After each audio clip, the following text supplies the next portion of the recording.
उस्ताद Mohammad NADRA office आवाम के लिए सरदर्द बन गया। 3 सालों से शनाख्ती कार्ड बनाने के चक्कर में खर्च करके थक गए शहरियों का नादरा के खिलाफ चीख व पुकार।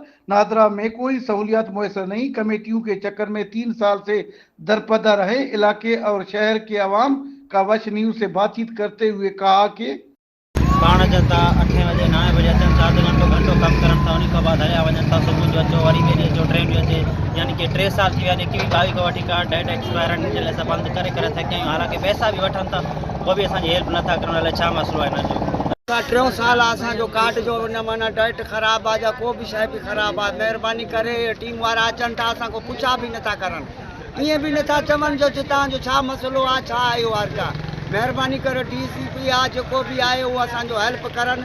असांजा कार्ड थो ठहे, असांजी कमेटी वारा आया आहिनि, तक़रीबन 100 करे आयासीं, मोटी वारी वियासीं, 3 चकर आयासीं। हाणे 4 साल आहे मुंहिंजो कार्ड थो ठहे। ठीकु आहे, हिते ईंदो कमेटी वारा पंधु पियो लॻो बीठो आहे, हिते कमेटी वारा आया आहिनि। असां हिते ईंदासीं, कमेटी वारा आहिनि, असां वेंदासीं, कमेटी वारा अचनि था। हीउ कहिड़ो तरीक़ो आहे भाउ? असां हाणे मजबूर थियासीं, हाणे मीडिया घुरायासीं। तमामु मीठी आहे, मीर मोतबर बुज़ुर्ग सभिनि खे सलाम वालेकुम। सर, मसइलो असांजो इहो आहे कि जंहिं टाइम बि असां हिते अचूं था, इहे कशाला कटींदे कटींदे असांखे 3 साल थी विया आहिनि। टीम अचे थी, अदा टीम कैंसिल थी वई आहे। वरी तारीख़ जे मथां तारीख़ जे मथां तारीख़। इहो कहिड़ो कानून आहे?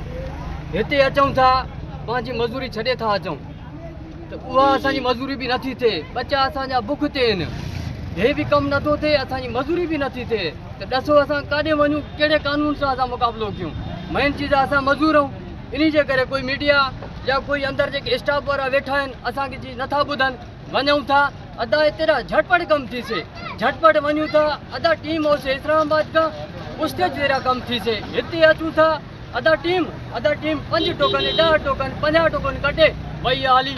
हाणे बि मां तव्हांजे साम्हूं बीठो आहियां, घटि में घटि इन टीम 25 टोकन कटे आहिनि। शहरियों का नादरा के बहका में बाला से मुतालबा किया कि उस्ताद मोहम्मद के नादरा ऑफिस में शहरियों के साथ नारवा सलूक का सिलसिला बंद किया जाए और कमेटी को पाबंद किया जाए कि दूर दराज से आए हुए खवातीन और बुजुर्गों के मसाइल जल्द अज जल्द हल किया जाए और आवाम को नादरा में सहूलियत फराम करने के लिए पक्के और पानी का बंदोबस्त किया जाए। कैमरा टीम के साथ अली हसन बलोच, वश न्यूज, उस्ताद मोहम्मद, बलोचिस्तान।